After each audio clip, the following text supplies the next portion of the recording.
दोस्तों, जीवन में बहुत से लोगों में सब्र और अपने आप पर संयम न रख पाने के कारण वह अपने जीवन में सफल नहीं हो पाते हैं। जीवन में सब्र और अपने आप पर संयम रखना कितना जरूरी है, तो चलिए इसे एक कहानी से समझते हैं। एक बार गौतम बुद्ध अपने शिष्यों के साथ एक गांव से दूसरे किसी बड़े नगर की तरफ जा रहे थे। गर्मी के दिन थे और रास्ता भी बहुत लंबा था। गौतम बुद्ध अपने शिष्यों सहित बहुत देर से पैदल चल रहे थे, जिस वजह से उन्हें बहुत प्यास लगी। वहां से कुछ ही दूरी पर एक बरगद का वृक्ष था।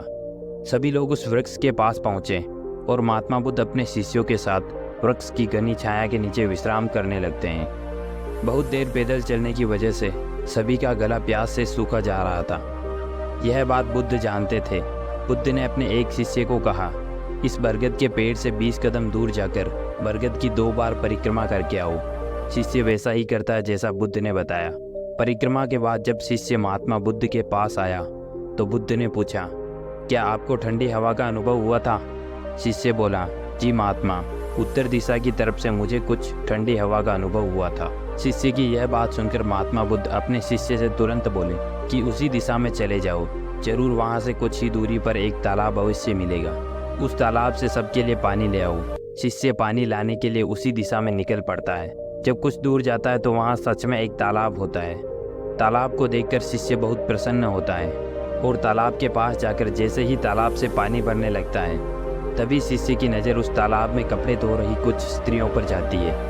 यह देख शिष्य मन में सोचने लगता है कि यह पानी तो गंदा हो गया है। लेकिन जब वह शिष्य तालाब के पानी को पुनः देखता है कि अभी तालाब का कुछ पानी साफ है, इतने में 2 बैलगाड़ियाँ जोर से तालाब के किनारे से होती हुई निकलती है। बैलगाड़ी के पहिए तालाब के पानी में से इतने जोर से निकलते हैं कि तालाब के नीचे बैठी हुई सारी मिट्टी तालाब के ऊपर आ जाती है, जिसकी वजह से तालाब का बचा हुआ पानी भी गंदा हो जाता है। यह देखकर वह शिष्य बिना पानी लिए निराश होकर महात्मा बुद्ध के पास वापस चला जाता है। शिष्य बड़े ही निराश भाव से महात्मा बुद्ध को पूरी बात बताता है। शिष्य की बात सुनकर बाकी सभी शिष्य बोलने लगते हैं कि हमें तुरंत यहाँ से निकलना चाहिए और किसी दूसरे स्थान पर पानी की खोज करनी चाहिए, वरना प्यास के मारे सबकी जान निकल जाएगी। इधर महात्मा बुद्ध सभी को शांत होने के लिए कहते हैं और बोलते हैं, धीरज रखो, कुछ देर यहीं बैठो, उचित समय आने तक संयम बनाए रखो।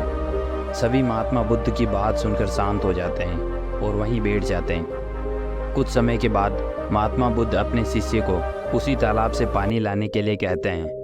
शिष्य बिना कोई सवाल किए उसी तालाब से पानी लाने के लिए फिर से चला जाता है। तालाब की हालत देख शिष्य को यकीन नहीं होता। तालाब का पानी पूरी तरह से साफ हो चुका था। यह देख शिष्य बहुत खुश होता है और पानी भरकर महात्मा बुद्ध के पास जाता है। सभी पानी पीकर अपनी प्यास बुझाते हैं, लेकिन अभी भी सबके मन में यह एक सवाल था कि आखिर यह चमत्कार हुआ कैसे। तालाब का सब पानी तो गंदा था। उन्हें लगा कि जरूर यह बुद्ध की शक्ति है। कुछ देर सोचने के बाद इनमें से एक शिष्य ने यह सवाल महात्मा बुद्ध से पूछ ही लिया कि महात्मा, यह चमत्कार आपने कैसे किया? बुद्ध मुस्कुराते हुए शिष्य के जवाब में बोले, यह कोई चमत्कार नहीं, यह आप सभी के सब्र का फल है। यह फल है आप सभी के सब्र बनाए रखने का और उचित समय के इंतजार का। जितनी देर हम सब लोगों ने सब्र किया, उतनी देर में तालाब के पानी के ऊपर तैर रहे सभी गंदे तत्व और मिट्टी तालाब के पानी के नीचे बैठ रहे थे, जिस वजह से तालाब का पानी पहले की तरह साफ हो चुका था और तालाब साफ दिखाई दे रहा था। यदि उस समय आप लोगों ने संयम न रखा होता और धैर्य न रखा होता, तो आप सब इतनी गर्मी में पानी की खोज में प्यासे रहकर शायद अब तक मृत्यु को प्राप्त हो गए होते। जीवन में सब्र और धैर्य का फल अति उत्तम होता है। दोस्तों, ये छोटा सा मैसेज समझ में आया हो तो वीडियो को लाइक, शेयर और चैनल को सब्सक्राइब जरूर कर लेना। और वीडियो पूरा देखने के लिए थैंक यू सो मच।